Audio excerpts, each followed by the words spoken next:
Bueno, Flavio, vos trabajás con estrés, ansiedad, pero ¿quién sos? Contanos un poquito cómo empezaste con esto.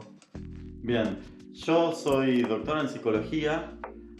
Además de eso hice mis estudios de grado en psicología, varios posgrados. Cuando me doctoré en psicología, me doctoré en psicología sistémica, en psicología cognitiva y en neurociencias. Y esto me llevó a tener muchas miradas diferentes, más todos los posgrados que tengo, muchas miradas diferentes sobre lo que es la ansiedad, el estrés y a desarrollar algo distinto con respecto a esto. Por ahí toda la trayectoria que fui teniendo en cuanto al desarrollo de mi profesión Sí, me fue llevando a trabajar de una manera diferente. bien. ¿Diferente cómo? ¿En qué sentido? Diferente a lo que es la psicología tradicional, que por ahí vos vas a un psicólogo y podés estar durante años hablando y simplemente hablando Sí, por horas, que tal vez después de años de trabajo llegás a alguna posible causa de la ansiedad, pero que saber alguna causa no necesariamente la soluciona. bien. ¿Y cuál fue el momento que te diste cuenta que no funcionaba esa terapia tradicional?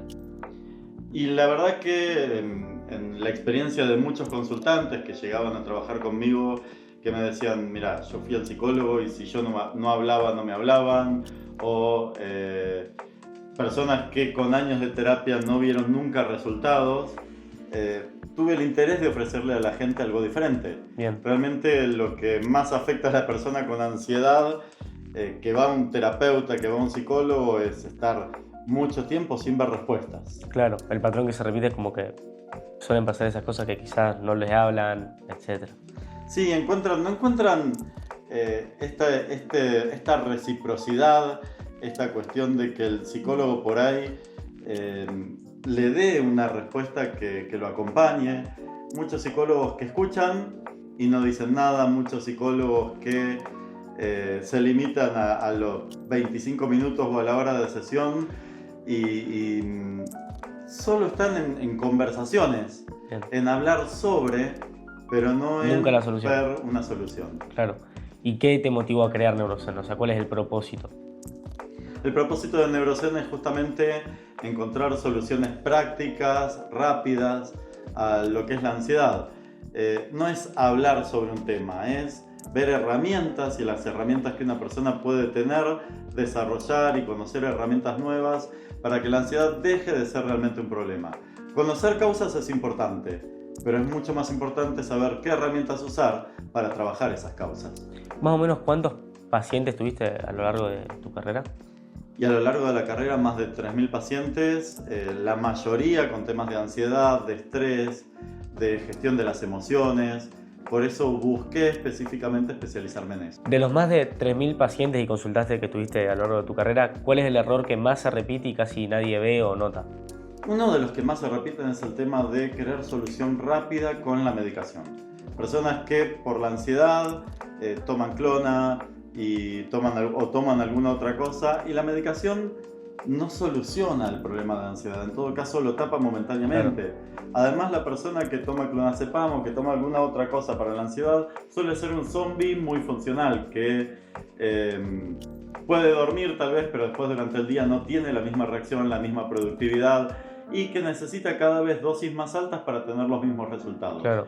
La medicación no soluciona el problema, lo tapa momentáneamente y cuando dejas de estar medicado, la situación vuelve a estar igual. Sí, Otro problema que suele haber es la gente que intenta ser fuerte. Hace este intento de yo no siento nada, la ansiedad no me molesta y está como tensionada queriendo ser fuerte, queriendo soportar. sí, Y el querer ser fuerte, el querer soportar, lo único lo que hace empeora. es que esto empeore. Cuando vos luchás contra algo, lo potenciás. Ok. Y también a nivel económico, ¿cómo puede impactar depender de medicamentos? Y a nivel económico impacta un montón porque, primero, más allá del gasto en medicación, que tal vez no es lo peor, es el tema de la productividad que el estar tomando medicación te da. Una persona que está tomando medicación para la ansiedad no es tan productiva porque no tiene la mente tan ágil como una persona que no la Claro, está tomando. claro. Entonces, al perder agilidad mental, muchas veces se pierden oportunidades, se pierden horas de trabajo por estar en estado zombie, de alguna Bien. manera. Ok, y en cuanto a la terapia, porque hay gente que va tantos años y sigue igual. Pasa que en las terapias tradicionales hay muchas terapias solamente habladas, donde una persona va y habla sobre el tema de la ansiedad y habla sobre esto. Acá en Argentina se usa un estilo de terapia tal vez que tiene como, no te lo dicen normalmente, pero tiene como supuesto sostener un síntoma para llegar a las causas profundas de ese síntoma. Cuando en realidad las escuelas más modernas de psicología fueron descubriendo más científicamente que nunca hay una sola causa. Claro. Hay un montón de causas, nunca va a haber una causa única y principal y profunda, sino que es multicausal y es importante poder trabajar todas esas causas y poder también encontrar estas respuestas más rápidas, porque la verdad que sostener un síntoma para encontrar esa causa última hace que la persona sea disfuncional a sí mismo, Sí. ¿no? Y que la persona no tenga calidad de vida. Y lo que más importa hoy es que la persona pueda tener calidad de vida rápidamente para poder después trabajar lo demás. Bien, bien. ¿Y cuál es la mentira más grande que hay en redes o en noticias sobre la ansiedad? La mentira que más se destaca en redes sobre la ansiedad es esto de que la ansiedad es exceso de futuro. La ansiedad no es solamente exceso de futuro. De hecho, la mayoría de las personas con ansiedad tienen exceso de pasado, porque viven rumiando pensamientos de por qué hice esto, cómo lo hice, si yo hubiera dicho esto, si yo hubiera hecho esto, cómo me miró, por qué me miró de esa manera, qué pasó. Empieza a rumiar decisiones tomadas en el pasado, y esto muchas veces es una de las causas más fuertes dentro de la multiplicidad de causas que tiene la ansiedad. Bien. ¿Qué parte del proceso para mejorar la calidad de vida o el proceso terapéutico usa cada psicólogo? Mirá, hay distintas escuelas de psicología y cada escuela de psicología por ahí se centra en una parte de lo que es la ansiedad. Sí. Por ejemplo, si vas con un psicólogo gestáltico a ver qué emociones estás sintiendo y cómo expresás esas emociones. Si vas con un psicólogo sistémico, seguramente vea cuál fue el contexto familiar histórico, cuál es tu contexto familiar actual. Si vas con un psicólogo cognitivo-conductual, va a ver tu manera de pensar, tu manera de actuar. Si vas con un psicólogo que sea más bien humanista, va a ver cuál es tu futuro, el sentido de la vida. Y lo importante es poder trabajar todas estas cosas juntas, ¿no? Claro. Como decíamos antes, la multiplicidad no tiene una sola causa, la ansiedad no tiene una sola causa, tiene múltiples causas. Entonces poder trabajar la historia personal, la historia familiar, el sentido de la vida, la manera de actuar, la manera de pensar, más un montón de otras cosas, es lo que hace que el trabajo con la ansiedad y con el estrés sea realmente efectivo. Tiene enfoque en Neurozen, como que le das ese enfoque 360. En Neurozen se trabaja todo esto al mismo tiempo y más, porque realmente la persona en Neurozen tiene muchísimo autoconocimiento, puede trabajar su pasado, su presente, su futuro, su familia, su contexto, un montón de cosas y además tener literalmente cientos de herramientas para poder gestionar sobrepensamiento, qué pasa si tengo palpitaciones, qué pasa si no puedo dormir, qué pasa si estoy dándole vueltas a un asunto un montón de veces. Un montón de aspectos ligados a la ansiedad se trabajan de manera práctica. Ok. Cuando un paciente te dice, y que debe pasar mucho, sé lo que me pasa, pero sigue igual, ¿qué interpretado, qué le decís también? Y es interesante esto, porque por ahí esto tiene que ver con lo que hablábamos antes de la psicología tradicional, de esto de poder estar años analizándome y bueno, puedo llegar a saber qué me pasa, pero si yo me hago un análisis de sangre y el análisis de sangre me dice que tengo colesterol, saber que tengo colesterol alto no me cambia la situación. Si yo no empiezo a hacer algo para cambiar ese colesterol, si yo no cambio mi manera de alimentarme, si yo no elijo cosas más positivas, más sanas, el colesterol va a estar igual, ¿no? Claro. Con la ansiedad pasa lo mismo. Saber qué me pasa no alcanza. El análisis no alcanza si yo no empiezo a tomar acciones para trabajar En base a eso, sí. Bueno, te traje un par de videos de redes que son muy virales y la idea es que vos digas tu opinión, si es un mito, si no, así que nada, te los muestro. El primero es este.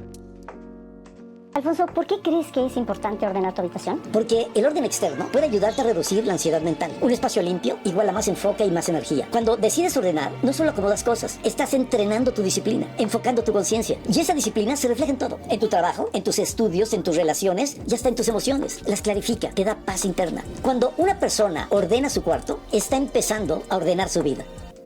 Eso. Es interesante esto. Hay mucho mito con respecto a esto de que ordenar tu casa, ordenar tu cuarto es tener tu vida ordenada. Y no necesariamente es así. La realidad es que las personas tenemos distintos canales de comunicación y distintos canales para interpretar el mundo externo. Hay personas que son más auditivas, hay personas que son más visuales, hay personas que son más kinestésicas, senestésicas. Tal vez a una persona visual le haga ruido visual una habitación desordenada, pero a una persona auditiva no. Y realmente hay gente que dentro de lo que alguien externo pueda entender como desorden, entiende su propio orden. Yo siempre doy el ejemplo de la habitación o de la oficina de Piaget. Piaget, psicólogo cognitivo más importante que existió, que explicó el desarrollo del ser humano. Si vos ves su consultorio, su espacio, era un desastre, un desorden total. Y sin embargo era la persona cognitivamente más ordenada que existió de alguna manera, ¿no? Entonces, asociar una cosa a otra es hacer una asociación que no tiene sentido, ¿no? No necesariamente, puede ser que para algunas personas funcione, pero no necesariamente es una regla que aplica a todo el mundo. Ok, perfecto. Bien, vamos con el otro. 5 de la mañana, sin ganas de levantarnos, sin ganas de seguir, pero lo hacemos igual, porque tenemos objetivos que cumplir. Levantarte a las 5 de la mañana no te va a llevar a ser el mejor, pero te va a dar disciplina. Y la disciplina sí te va a llevar a ser el mejor. Mientras vos seguís estancado, en el mismo lugar, por años y años, otro se levanta y toma acción, porque realmente quiere cambiar. Así que está en vos elegir. No pierdas más tiempo, que se te van los años, se te va la vida, y después, por las excusas que pones hoy, más adelante, en el futuro, lo que te va a matar es el arrepentimiento. Es interesante este video. Primero él habla de disciplina y no es lo mismo disciplina que autoexigencia. Él está poniendo la autoexigencia como si fuera disciplina. Yo leí hace unos años y lo estudié bastante el libro El Club de las 5 de la mañana, que habla de esto de levantarse a las 5 de la mañana, de tenés que levantarte, darte un baño de agua fría, tener 15 minutos de actividad física, hacer esto, hacer lo otro, y usar la primera hora de la mañana para un montón de cosas. Es hermoso para otro hemisferio, para otros horarios, para otro estilo de vida, muy diferente, por ejemplo, el que se vive en Argentina, ¿no? Si vos agarrás las 5 de la mañana en invierno, no es lo mismo que las 5 de la mañana de este pibe que está corriendo y ya se ve el sol saliendo, ¿no?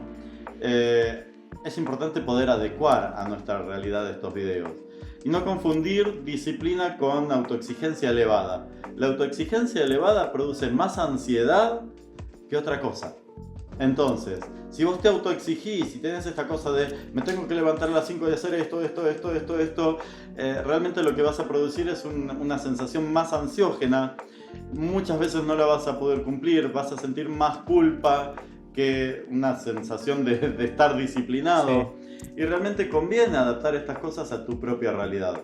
Una vez conocí una persona que viajó a España y volvió, y en su viaje a España él vio una maquinita para cortar cebollas. Esta maquinita para cortar cebollas le pareció maravillosa, entonces se trajo una, vendió su casa, vendió su auto, compró material y la fabricó en cantidades extraordinarias para poder venderla en negocios, en supermercados, en un montón de lugares. Cuando la quiso vender no vendió ni una, porque las cebollas de España son más chicas que las de acá de Argentina y él no supo adaptar eso que él había traído al público de acá. Realmente es importante que nosotros adaptemos muchas de estas cosas a nuestra realidad. Si yo todos los días me levanto a las 9, tal vez lo ideal no sea levantarme a las 5 de la mañana, tal vez sí a las 8, ¿no? Ahí la autoexigencia sería diferente. Y hay que tener mucho cuidado con palabras como deberías, tenés que, hay que son palabras inflexibles. Cuando nos tratamos a nosotros mismos con palabras como elijo, prefiero, conviene, realmente vamos a ser más productivos. El tercero. The ice helps my skin, it helps me wake up. I feel like I've had 2 espresso shots after I do it. I did my research. I put it into my routine. It helped me. Let me go help other people. It just turns out when I do it, it goes viral. De terror. Te está enseñando a cómo quemarte la cara. Okay. ¿No? La realidad es que es importante muchas veces, más que nada para cierta gestión emocional, cuando hay emociones que te desbordan, tal vez sí poder agarrar hielo en las manos y sostenerlo un buen tiempo, eso nos equilibra, o poder tener agua fría en un bol y poner la cara un ratito en agua fría, pero poner la cara en hielo lo que hace es que te quemes la cara, que tengas otros resultados que no son los que estás esperando. La verdad es que es una realidad a medias lo que está mostrando, y mostrado de esta manera, que yo lo he visto un montón de veces y se ha viralizado un montón esto, puede tener consecuencias no deseadas, ¿no? Agarrar hielo en las manos, ponerse hielo en la nuca o tener un bol con agua fría es mucho mejor, siempre y cuando una emoción te desborde. Si no hay ninguna emoción que te esté desbordando, hacer esto solo porque sí, con la idea de ser más productivo, en realidad muchas veces estresa el cuerpo. Están los que se meten en piletas con agua helada, eso estresa el cuerpo, te produce más estrés que otra cosa. Entonces cuidado, porque el cuerpo responde y no siempre va a estar respondiendo como nosotros esperamos. Bien. Y el último. En 35 segundos de semáforo te ahorro 250.000 pesos en psicólogo. La gente no te hace nada, la gente hace cosas. Vos elegís cómo reaccionar ante eso. Nunca va a ser tu culpa haber pasado por las situaciones horribles por las que pasaste, pero sí es hoy tu responsabilidad hacerte cargo de esas circunstancias y ver cómo transmutarlas en algo positivo. El dolor que sentís por dentro, la envidia y todas esas incomodidades no son el enemigo, son la alarma que te está mostrando en qué dirección deberías ir. Es tu voz gritándote con la voz de tu intuición. No son malas, están tratando de guiarte. Ahí tenés, arranco, te ahorraste muchísima plata. Si cree que con eso te ahorras plata, estamos en problemas, porque la mayoría de la gente que ve ese video, todo eso que dice ahí lo sabe. El tema es, ¿qué hago con esto? Sí, yo sé que a mí no me hicieron daño, que yo no es mi culpa, pero el daño está hecho. Y ahora, ¿cómo trabajo yo todo lo que viví? ¿No? Volvemos a lo que hablábamos antes. Saber las cosas no necesariamente me da una solución, ¿no? Sí, yo sé que tal vez debería cambiar mi manera de, o convendría que cambie mi manera de ver las cosas, pero yo tengo a veces aprendizajes que se convirtieron en un patrón que no puedo cambiar por más que quiera, ¿no? La mayoría de la gente que llega a terapia no llega porque no sabe qué hacer, porque no sabe cuál es su problema, sino que no sabe realmente cómo enfrentarlo, cómo trabajarlo, cómo romper patrones. Los patrones se repiten y muchas veces son más inconscientes que conscientes. Hacer conscientes ciertas cosas no es la solución definitiva. Claro, saben el qué, no el cómo. Tal es lo cual. importante. ¿Cuáles son esas frases que las personas con estrés o ansiedad se dicen todo el tiempo o les dicen todo el tiempo en redes, y cuáles son las que nunca escuchan? Bien, en redes muchas veces está esto de tenés que bajar un cambio, de tenés que tranquilizarte. El tranquilizarte en el 100% de los casos no tranquiliza a nadie. Las personas con ansiedad suelen decirse a sí mismos no quiero tener ansiedad, lo cual es un problema porque nuestra mente inconsciente no entiende la palabra no. Entonces cuando vos te decís no quiero tener ansiedad, te viene la imagen de la ansiedad, y por lo general estas frases producen más ansiedad de la que quieren quitar. ¿Qué conviene que se digan a sí mismos? Y conviene que se digan frases como las personas que ya tuvieran ansiedad, decirse a sí mismos: esto ya lo viví, ya lo pude pasar, puedo seguir adelante, soy libre de tener emociones, puedo dejar fluir lo que me pasa y aún así seguir. Porque estas frases te llevan a no luchar contra la ansiedad, sino a permitir que la ansiedad fluya, y cuando fluya me deja el mensaje que necesito escuchar y sigue de largo. Si yo lucho contra la ansiedad cada vez me va a gritar más fuerte ese mensaje y va a ser cada vez peor. Bien. ¿Qué es Neurozen y por qué funciona incluso cuando la terapia no? Que garantiza los resultados, ¿no? Neurozen es un programa que desarrollé para poder trabajar la ansiedad en 90 días. En 90 días vas a tener una gestión de la ansiedad en un 80% mejor de lo que venías teniendo. Es un programa que tiene mucho de psicoeducación, es decir, aprender cómo funciona la ansiedad, el estrés, las emociones, etc. Mucho de autoconocimiento, pero también esto que decíamos antes, conocerse o conocer el problema no sirve si no tenés las herramientas para trabajarlo. Y Neurozen tiene literalmente cientos de herramientas para poder gestionar ansiedad, estrés, emociones y poder tener calidad de vida. Bien, para cada situación. Ok. Sí. ¿Qué significa estar en alerta máxima a nivel cuerpo? Bien, cuando nuestro cuerpo se enfrenta, cuando nosotros nos enfrentamos frente a un peligro, frente a algo que nuestra mente entiende como una alerta, libera adrenalina en el cuerpo. La adrenalina hace que tengamos palpitaciones, que nuestra respiración se vuelva agitada, porque nos está preparando para pelear o para huir de un enemigo. Ahora, el problema con la ansiedad muchas veces es que este enemigo está dentro de la cabeza, no tengo nada hacia lo cual o contra lo cual pelear o de lo cual huir.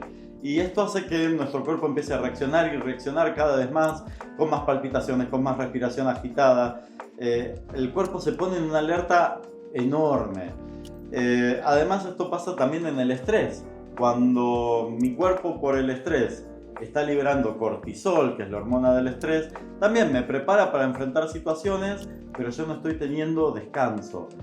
Además, el cortisol cumple una segunda función en el cuerpo, que es limitar el sistema inmune. Entonces, la realidad es que cuando mi cuerpo está en esta alerta máximo, voy a estar con palpitaciones, con respiración agitada o queriendo cumplir 20.000 cosas a la vez, pero me estoy desgastando físicamente, lo cual trae consecuencias. Es como una respuesta emocional automática. Es una respuesta emocional automática. ¿Y qué maneras hay de cambiar esas respuestas? Nuestro cerebro tiene tres grandes partes. Tenemos un cerebro reptiliano, un cerebro mamífero y el cerebro humano. El cerebro reptiliano es la parte más primitiva de nuestro cerebro, que es la respuesta automática. Nuestro cerebro, la parte esta del cerebro, está preparada para sobrevivir, no para progresar. El cerebro humano es lo último que desarrollamos, nuestros lóbulos frontal y prefrontal, que están ligados a la toma de decisiones, ¿no?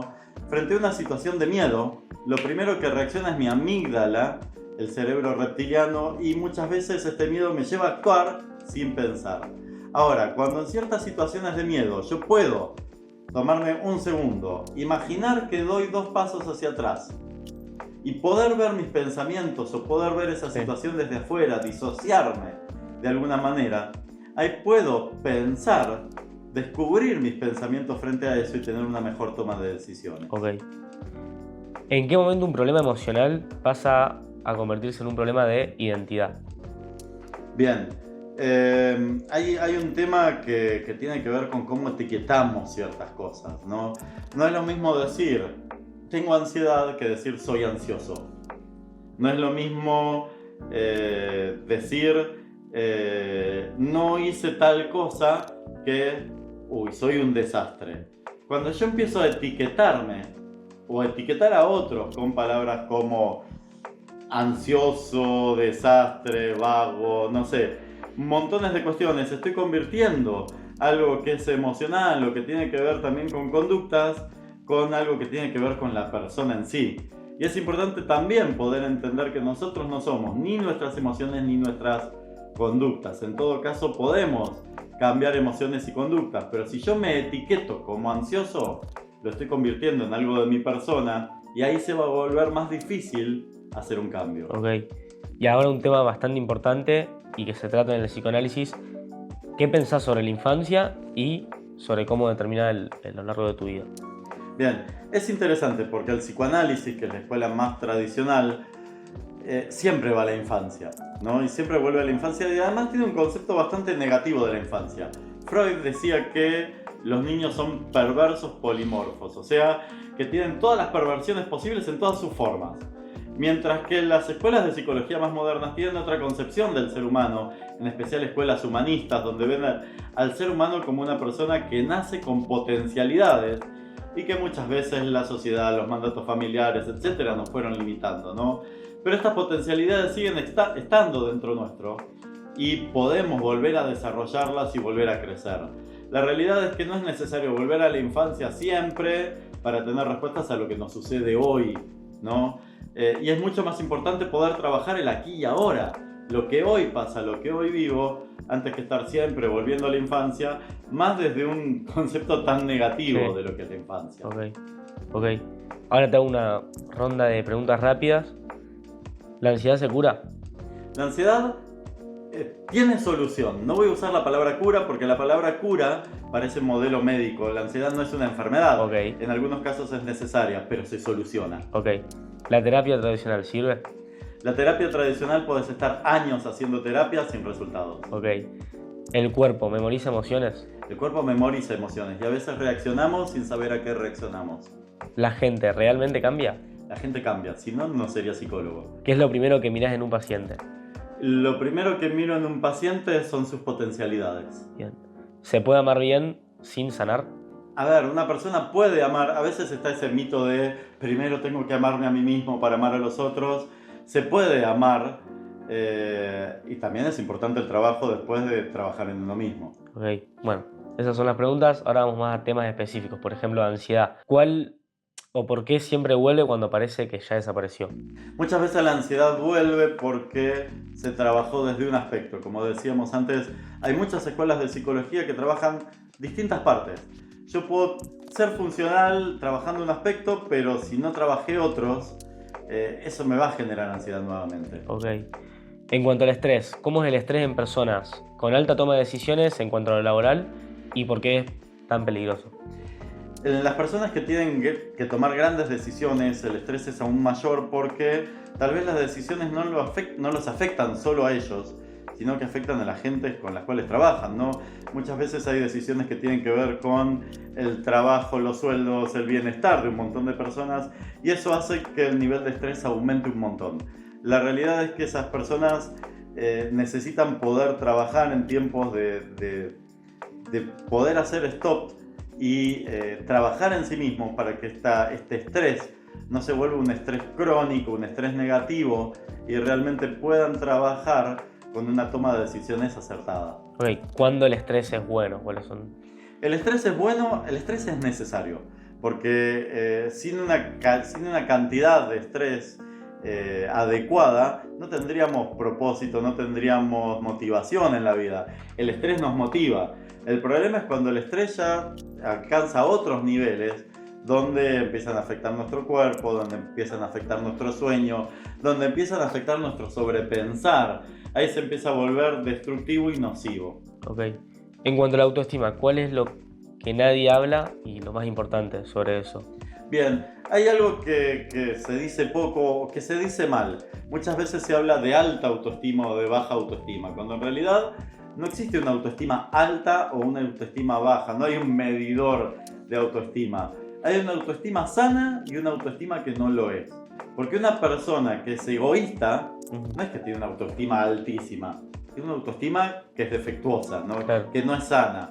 Y hay personas que tienen niveles de autoestima sana y que realmente pueden darse prioridad sin dejar de darle prioridad o darle un espacio a otros. Ok, ok. En cuanto a las parejas, ¿por qué un vínculo seguro no puede curar ese miedo al abandono? Porque muchas veces el miedo al abandono tiene que ver con esta memoria emocional que tenemos cuando somos niños o en diferentes etapas de nuestra vida. Depende del cuidado que hayan tenido sobre nosotros, va generando necesidades. Si mis padres no estaban presentes todo el tiempo, no me daban los cuidados necesarios, yo fui aprendiendo emocionalmente a tener miedo a que me dejen, a que no estén en los momentos importantes, y esto muchas veces lo llevo a la vida de pareja. Ahora, la solución a esto no está en el pasado, sino en el hoy. Bien. ¿Y cómo sabes si una pareja, una relación va a durar? Y una pareja se sabe que va a durar o que hay más posibilidades, por decirlo de alguna manera, de que perdure, cuando los temas se hablan a tiempo.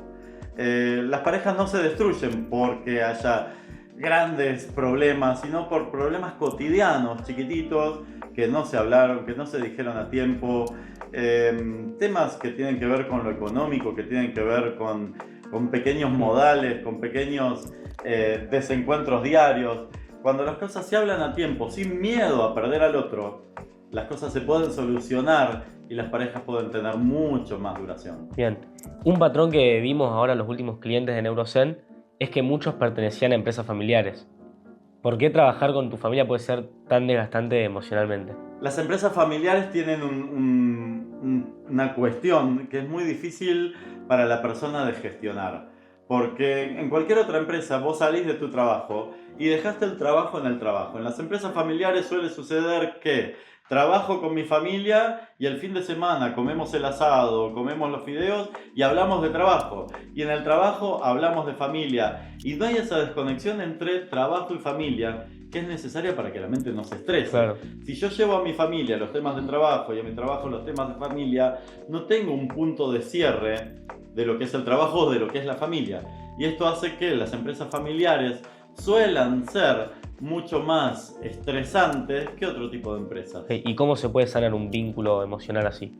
Y es importante hacer acuerdos con la familia. De lo del trabajo queda en el trabajo, cerramos el tiempo de trabajo y el fin de semana no se habla de trabajo. En el trabajo no hablamos de familia. De hecho, a veces está bueno hacer ciertos rituales. Si tenés llave o algún elemento de trabajo, dejar la llave y decir: acá que estoy dejando la llave, estoy dejando el trabajo. No vuelvo a hablar de trabajo hasta volver a agarrar esta llave, ¿no? Este tipo de rituales ayudan a separar una cosa de otra y que no se vuelva Como tan algo estresante. simbólico. Exactamente, un símbolo que nuestra mente necesita lo simbólico para poder entender algunos conceptos. Ok, de todo lo que explicás o lo que explicaste hasta ahora, si solamente pudieras dejarle un solo concepto a alguien que tiene estrés o ansiedad, ¿cuál sería? El concepto de que la ansiedad en niveles razonables es sana y a veces el problema está en luchar contra ella, pero cuando vos le permitís fluir, se va rápidamente. Ok, perfecto. Por último, antes de cerrar, ¿cuál es la verdad que todos necesitan escuchar, pero nadie dice? Con respecto a la ansiedad, Sí. la primera verdad es que escúchala, déjala que te hable, sabés separar cuando lo que te está diciendo es real o no. Hay cosas con las cuales no vas a poder luchar y otras con las que sí. Entonces, cuando un pensamiento es real y hay un peligro real, podés enfrentarlo. Cuando un peligro no es real, lo dejas pasar y seguís adelante. Listo, lo dejas. Bien, eso es todo. Muchas gracias. Gracias.